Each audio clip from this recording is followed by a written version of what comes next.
분위기 좋습니다. 어떤 분위기냐면 은혜 받을 만한 분위기. 금방 이제 돌파했는데 기도로 돌파했으면 좋겠습니다. 이제 딱 기도하고 이어지네요. 그래서 오늘 분위기 좋습니다. 제가 이렇게 이제 뭐 기도 특강이나 부흥회를 가면은 그 담임 목사님 또 전도사님에 대해서 기도를 하고 가요. 기도를 하면 하나님이 환상으로 보여줄 때가 있고 안 보여줄 때가 있는데, 제가 이제 임시후 전도사님은 우리 지방에 있고 총회니까 자주 보긴 하지만 느낌 가지고는 모르고 하나님이 말씀해 주실 때 이제 좀 제가 더 감을 잡는데, 다니엘의 총명함이 있으십니다. 임시후 전도사님. 그리고 가르치는 은사가 있어요. 네네. 그래서 다니엘 또 가르치는 은사, 이거 정말 좋은 걸 갖고 있거든요. 그래서 여러분 복 받은 겁니다. 네네. 이제 굴뚝기도 딱 들어보면 어떤 느낌이 들어요, 여러분? 직관적으로. 굴뚝. 어렸을 때 굴뚝 보셨죠? 네, 그래서 이제 오늘 이제 강의를 짧지만 굵게 이제 듣고 나면 기도할 때마다 이제 굴뚝이 연상되면서 굴뚝이 막혀 있으면 답답하고 불 때봤자 아무 소용없고 내 마음에 이제 굴뚝이 막혀 있으면 이제 이것도 기도로 돌파해야 되는 거죠.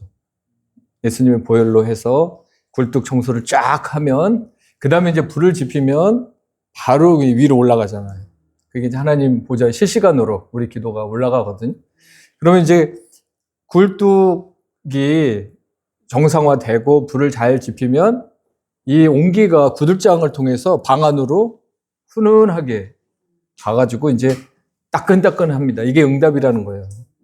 되게 쉽죠? 이제 이런 테마로 오늘 제가 이제 굴뚝기도 강의를 하겠는데요. 처음에 이제 제가 뭐 기도 많이 하는 사람도 아니고 지금도 막 어떤 분들 막 이렇게 부르짖으면서 기도하는 분들보다 제가 기도 많이 하는 스타일은 아닌데, 하나님께서 이제 굴뚝기도라는 네 글자를 보여주셨습니다.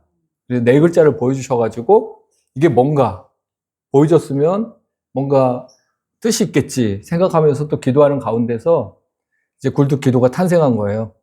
그러면서 이제 새벽마다 이렇게 기도하다 보면 가끔씩 이제 방언을 통해서 이렇게 하고 이게 기도를 할 때 입으로 튀어나오는 말들이 있어요. 예를 들어서 이제 바스코다가마, 바스코다가마, 바스코다가마 뭐 이런 단어가 튀어나오니까 저도 낯설잖아요. 그래서 저도 멘토가 없으니까 누가 뭐 이런 제 고민을 얘기했을 때 그건 그거야 이렇게 해주는 멘토가 있으면 좋은데 없었습니다. 근데 다 이제 개인 학습이죠. 이제 하나님께 또 기도해야 되고 사전을 찾아봐야죠. 바스코다가마 누군가 찾아봤더니 그 인도왕을 탐험한 이제 그 탐험가예요. 콜럼버스 다음에 이제 인도왕을 발견한 바스코다가마인데, 그러면 바스코다가마는 미지의 세계를 탐험하는 사람인데 기도와 무슨 연관성이 있을까 했을 때 하나님께서 감동을 주는 게 미지의 영적 세계도 탐험하는 자에게 열린다. 그러니까 기도하는 자에게 영적 세계도 열리고 영적 감도 있고 또 이제 기도하는 자에게 하나님이 이제 사인도 주고 하나님 찬스, 기도하는 자에게 하나님이 찬스를 주시는 거예요. 그래서 이제 기도는 이제 신비이면서 일상이 되는 거죠. 그러니까 기도할 때 신비적인 세계도 경험하지만 우리 일상에서 이제 기도가 삶이 되고 삶이 기도가 되는 그런 이제 세계가 이제 우리에게 주어지는데, 기도를 통해서 이제 하나님과 어떻게 우리가 대화할 수 있고 하나님과 호흡할 수 있고 또 에녹처럼 하나님과 동행할 수 있다는 것입니다. 기도라는 매개를 하나님이 주셨던 거는 이 기도라는 걸 통해서 이제 하나님과 소통하면서 이제 고민 있는 것들 우리가 막 털어놓듯이, 친구한테 털어놓듯이 하나님께 다 아뢰라는 거예요. 모든 일에 기도와 간구로 하나님께 다 아뢰라 그랬잖아요. 그러면은 하나님께서 지각이 뛰어나신 하나님께서 우리 마음에 평강을 주신다. 모든 일이라고 했습니다. 그러니까 예외 없이 모든 일상에서 우리가 뭐 선택을 하든 아니면 고민을 하든 그런 문제점이 있을 때 항상 모든 일에 기도와 간구로 시작하라는 거죠. 그러면 하나님께서 길도 열어주시고 사인도 주시고 평강도 주신다는 것입니다. 자, 오늘 이제 다시 기도를 시작해야 되는 이제 한국교회 또 우리들이잖아요. 자, 지금까지 나는 기도 점수 100점에서 몇 점 줄 수 있다. 권사님 몇 점 줄 수 있겠습니까? 네. 이거 너무 낮추셨네. 권사님 겸손도 이렇게 믿음인데 믿음 좋으시네요. 네, 네.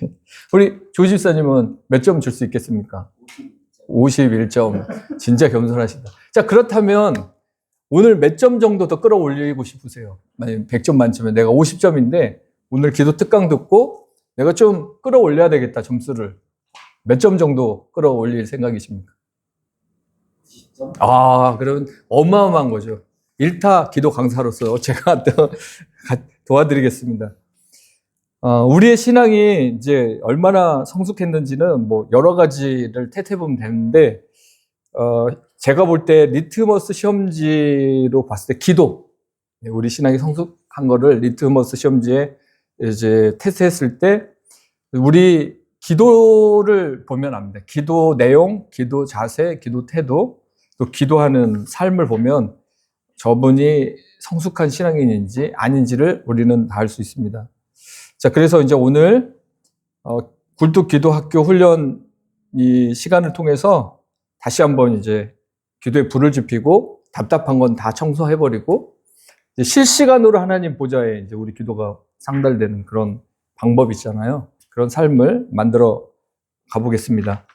자, 이제 굴뚝이 있다 그러면 이제 안전 점검도 하거든요. 독일 같은 데서는요, 굴뚝 청소를 1년에 한 번씩 한답니다. 일꾼들이 와서, 전문가들이 와서 안전 진단을 먼저 하고 그다음에 청소를 시작하는데, 이제 우리의 이제 신앙도 아까 50점, 3점 이렇게 얘기했지만 자기가 자기 신앙을 테스트한다는 건 쉽지 않죠. 점검하는 거. 그래서 옆에 담임 전도사님이 이제 봤을 때 이렇게 점검도 해주고, 또 자기가 정말 성령 안에서 깊이 들어가서 성령님께 여쭈었을 때 성령님이 또 이제 느낌으로 아니면 이제 정확하게 점검을 해주시는 경우가 있는데요. 하나 애화를 들어보겠습니다. 중국 명의 편작이라는 분이 있어요. 그러니까 춘추 전국 시대에 그 위나라에 편작이라는 사람이 있었는데 워낙 의술이 뛰어나서 죽은 사람도 살린다고 그랬어요. 그러니 이제 뭐 위나라 왕이 이 편작을 불렀죠. 불러서 보니까 당신 형제들이 다 의사인데, 큰형, 둘째형, 자기가 막내 다 의사인데 누가 제일 뛰어나다고 생각하느냐 이렇게 질문을 그 위나라 왕이 했을 때 편작이 가장 뛰어난 의사는 제가 아닙니다. 그러면서 큰 형님이 가장 뛰어나고 그 다음에 둘째 형님이 뛰어나고 자기가 가장 훌륭한 의사가 아니라고 겸손하게 말했는데, 그 원인을 이렇게 얘기했어요. 이제 편작이 이런 얘기를 했습니다. 우리 큰 형님은 얼굴만 봐도 안다. 딱 진단을 하는 거죠. 우리가 이제 한의사들 만나면 좀 두려움이 있어요. 맥 딱 잡아보고 얼굴 딱 보고 피부 보고 뭐 얼굴에 뭐 났나 보고 장 안 좋습니다. 이 맥박이고 70 할아버지네. 막 이런 식으로 또 얘기하고, 간도 안 좋으신 것 같은데요. 막 눈 보고. 그러면 한의사 앞에 서면 작아져요. 저도 이제 한의사 이렇게 가서 침 맞을 때 보면은 또 이분이 뭘 지적할까. 뭐 이런 생각을 하는데, 이제 큰형님은 얼굴만 보고 다는 거죠. 그러니까 우리 신앙도 어떻게 보면 아무리 자기 꽁꽁 숨겨도 있잖아요. 자기가 뭐 겉으로는 신앙생활 잘하는 것 같이 이렇게 얘기해도 그 눈빛에, 말하는 거에, 그 모습에 침체돼 있는지 아니면 충만한지가 보입니다. 그렇죠? 또 겉으로는 막 충만한 척 해도 또 이제 자세히 보면 내면은 엉망진창인 사람도 있죠. 자, 이런 부분을 한의사는 점검하면서 미리 이제 당신은 이러니까 운동을 시작해야 되고, 이런 약을 써야 되고, 이제 스트레스 받지 말아야 되고, 뭐 이런 이제 처방전을 주잖아요. 그러니까 이제 미리 이제 예방해 버리는 거죠. 근데 소문이 안 나. 왜냐면 이게 아프지 않은 상태에서 이제 빨리 치료가 되니까 이제 이분은 유명하지가 않는 거예요. 이제 둘째 형님은 미미하게 어떤 증상이 나타났을 때 빨리 이제 고치는 거예요. 뭐 증상 나타나면 뭐 어떻게 간이 안 좋다 그러면 술을 끊어라. 폐가 안 좋다 그러면 담배를 끊어라. 뭐 이런 거잖아요. 그런 것처럼 미리 이제 딱 처방전을 줘가지고 병이 커지지 않도록 해서 그 사람을 고치는데, 이것도 사람들은 보면 훌륭한 의사처럼 안 보이는 거죠. 근데 막내인 편작은 죽어가는 사람 수술해서 또 거의 다 이제 암 환자 막 이렇게 약을 써서 다 죽어가는 사람을 살리니까 편작이 제일 유명해진 겁니다. 근데 우리는 어때요? 미리 점검하는 게 낫겠죠? 미리 예방하는 게 좋겠죠?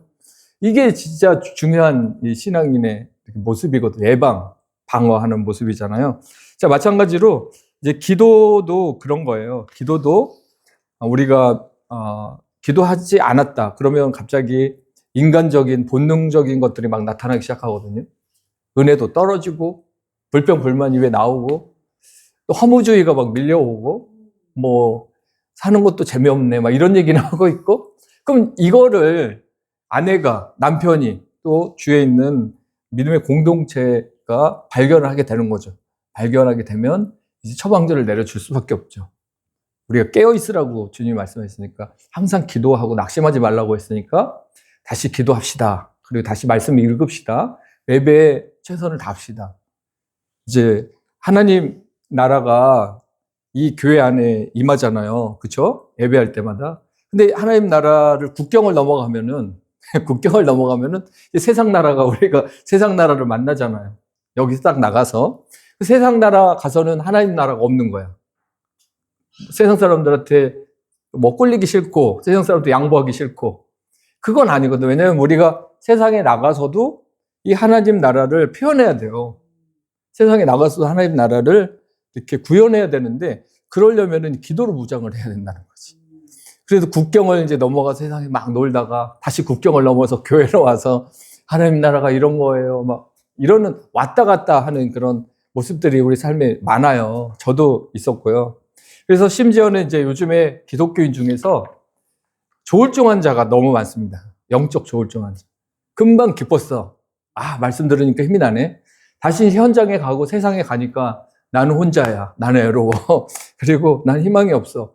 다시 또 슬퍼지는 거예요. 그래서 기뻤다, 슬펐다, 천국을 살았다, 지옥을 살았다. 왔다 갔다 하는 이런 경우가 많아요. 마치 서해안에 밀물 썰물이 교차하는 그런 모습처럼 물이 쫙 빠지면 뻘이 남잖아요. 그럼 바다가 너무 이제 형편없어요. 보기도 싫고 외롭고. 근데 물이 딱 들어오면 바다처럼 보이잖아요. 이런 것처럼 우리는 그런 것들을 경험합니다. 그래서 이런 부분에 대해서 내가 이렇게 왔다 갔다 하는 빈도수를 좀 줄여야 되겠다. 기도를 통해서 다시 한번 신앙을 다져야 되겠다. 이런 결단이 일단 필요합니다. 그래서 어떤 분이 그런 책을 썼어요. 나는 버스 기사입니다. 근데 그 허혁이라는 버스 기사가 자기가 아침에는 선진국 버스 기사고 오후에는 이제 개발도상국 버스 기사고 저녁 때 되면 나는 후진국 버스 기사다. 느낌 뭐죠? 아침에는 이제 서비스 정신으로 당신이 이 차를 타줌으로 인해서 내가 먹고 살고, 그리고 나는 친절해야 된다는 서비스 정신으로 딱 갔는데 경우 없는 사람을 만나게 됩니다. 그렇죠? 그리고 이제 뒤에서 빵빵거리고 배차 시간 지켜야 되고 그러니까 18시간을 몰아야 되니까 이게 완전히 누적돼요, 피로가. 그래서 이제 저녁 때는 나는 이제 인사도 안 해, 손님들한테 지쳐가지고 후진국형 버스 기사가 돼서 집으로 퇴근했다고 자기 고백하는데, 이게 이제 그리스도인의 모습에도 이럴 수 있어요. 아침에 우리가 기도하고 힘차게 출발합니다. 기도하고 갔는데 이제 또 어려운 일 만나고 이상한 전화 받고 또 현실이 어려우면 갑자기 마음이 불안해지잖아요. 근데 이제 이런 현상은 어쩔 수 없어요. 이 요즘에 경쟁 사회죠. 최첨단 정보화 사회잖아요. 그러니까 뭐든지 훅 들어와. 이게 그냥 훅 들어와요. 이제 이럴 때 우리가 기도라는 매개를 통해서 순간순간 방어하고 또 신앙을 예열시켜야 돼요. 이게 아침에 뜨거웠던 거 저녁까지 계속 그 성령 안에서 이어가려면 이 기도의 불을 계속 지펴야 돼. 이게 공격형 방어예요. 뭐 공격이 수비라고 하잖아요. 그런 것처럼 기도 생활을 이제 하는 거죠. 근데 이제 권사님도 생각해보고 집사님 생각해보면 그럼 우리가 이 일을 해야 되는데 기도를 그러면 항상 하라는 건가? 이제 여기에서 의문점이 있는데 아닙니다. 항상 할 수 있어요. 성령 안에서. 그냥 이게 습관이거든요. 이 습관이 쌓이고 쌓여서 이제 기술이 돼요. 능력이 되고 삶이 돼요. 그래서 이제 일하다가도 갑자기 주님한테 이제 잠시 한 몇 초 기도하는 거예요. 순간 기도라고 하죠. 순간 기도. 순간 기도하면서 하나님 힘 주십시오. 하나님 집중력이 떨어졌는데 집중력 주시옵소서. 이제 순간순간 기도하면 이게 다 예열되는 거야. 그게 계속 이어지는 거죠. 그래서 집에 올 때 후진국형 성도가 돼서 오지 않는다. 계속 그 아침에 그 불땡 그런 뜨거운 믿음 열정을 낮에도 유지할 수 있는 건 계속 기도로 성령님께 아뢰고 순간순간 기도하는 거죠. 그 느헤미야가 아닥사스다 왕 앞에서 순간 기도하잖아요. 짧게 기도했는데 응답받잖아. 그러니까 기도라는 건 그런 거예요. 이제 삶이 기도가 되면 걸어가면서도 이동하면서도 기도하는 겁니다. 그러니까 이따가 얘기하겠지만 그 생텍쥐페리라는 어린 왕자를 쓴 그 사람은 비행기를 몰았어요. 조종사예요.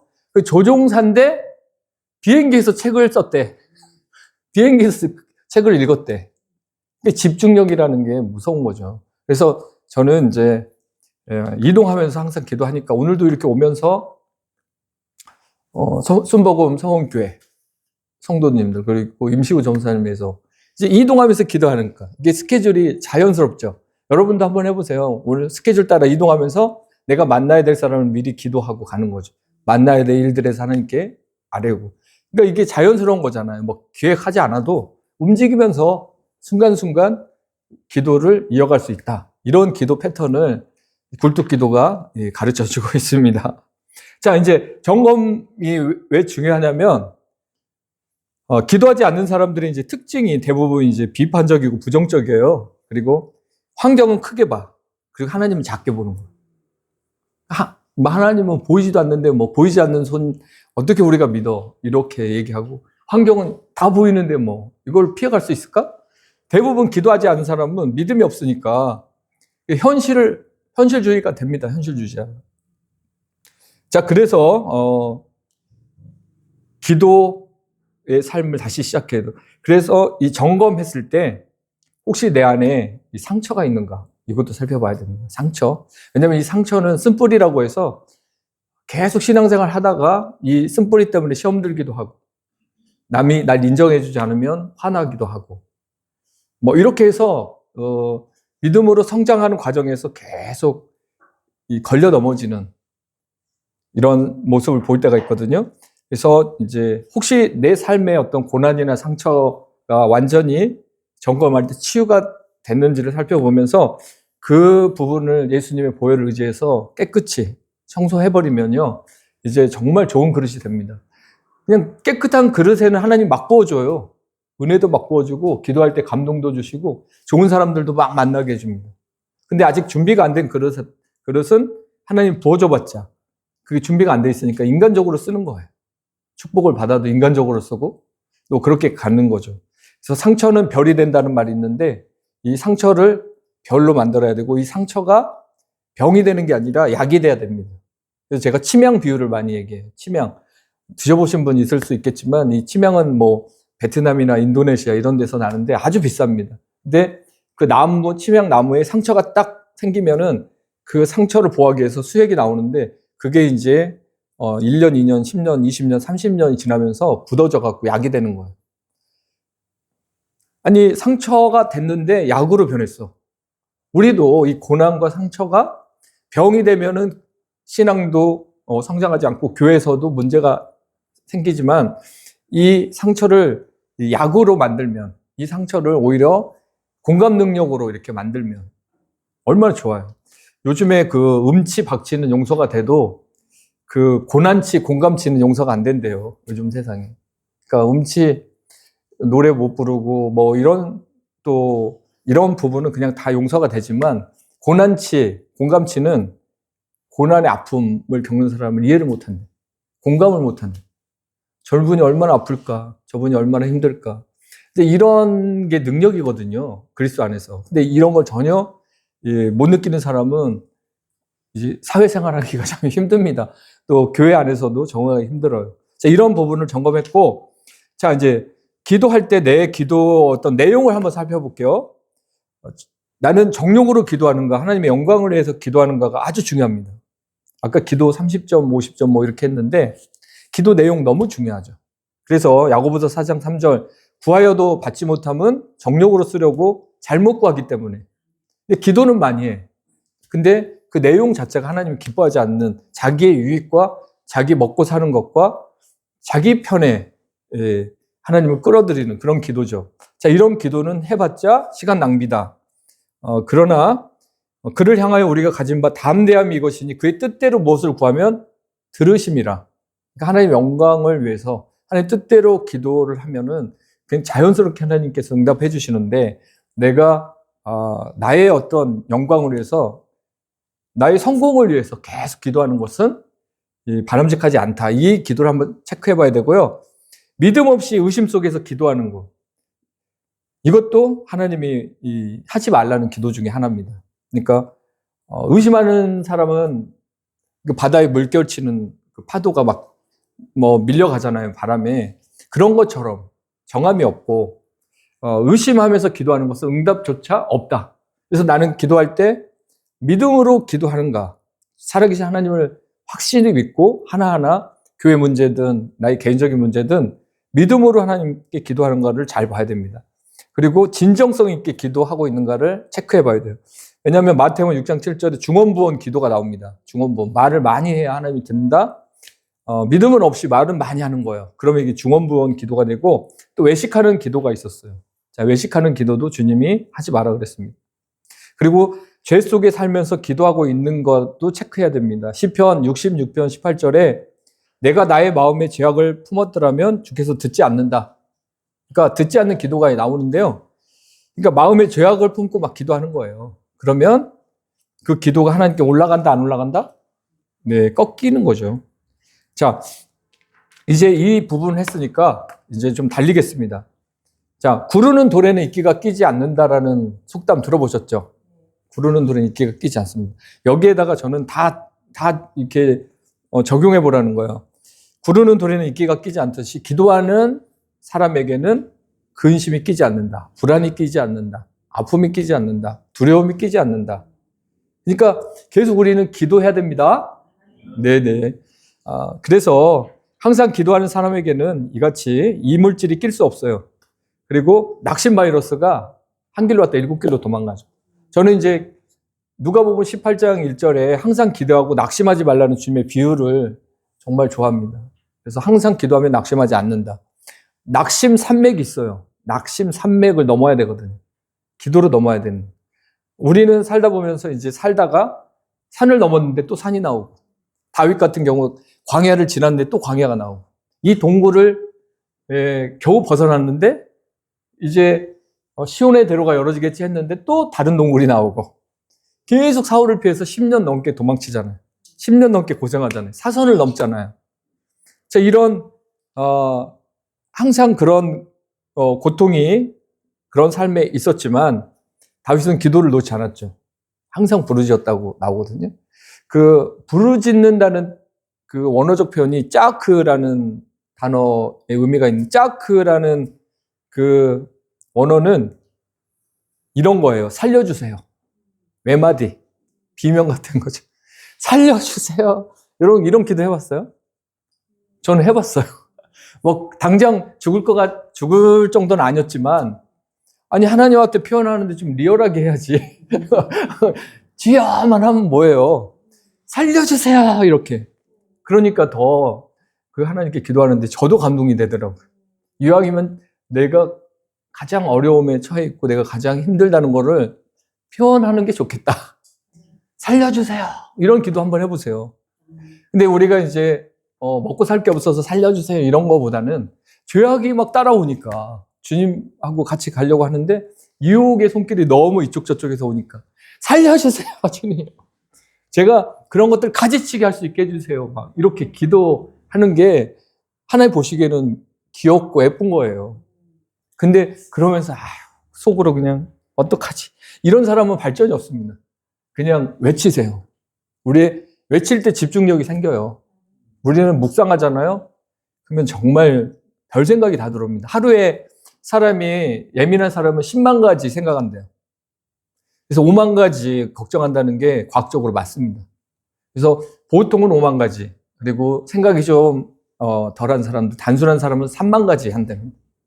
심지어 주기도문 할 때도 딴 생각하고요. 사도신경 할 때 딴 생각 들어고요. 설교할 때도 딴 생각 들어오고요. 그냥 자동이에요, 자동 시스템. 이런 생각들이 계속 들어오기 전에 우리는 항상 기도로 5만 번의 그 걱정이 5만 번의 기도로, 5만 번의 응답으로 바뀌어지는 그런 사역을, 그런 길을 갔으면 좋겠습니다. 네.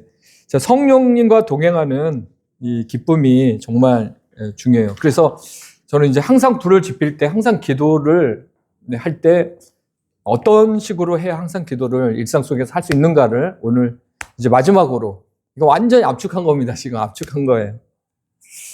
그렇게 이제 설명해드리고 마치고자 하는데요. 이제 항상 기도는 이제 이동하면서 할 수 있습니다. 생활하면서 이렇게 할 수 있는 거죠. 그래서 어떤 분에게 이제 이동하면서도 기도할 수 있다 했더니 자기 집에 화분에 물 주러 가면서도 기도했대. 이 꽃이 잘 자랐으면 좋겠다고, 하나님. 이 물 먹고 꽃이 잘 자랐으면 좋겠다. 가면서 기도하는 거죠.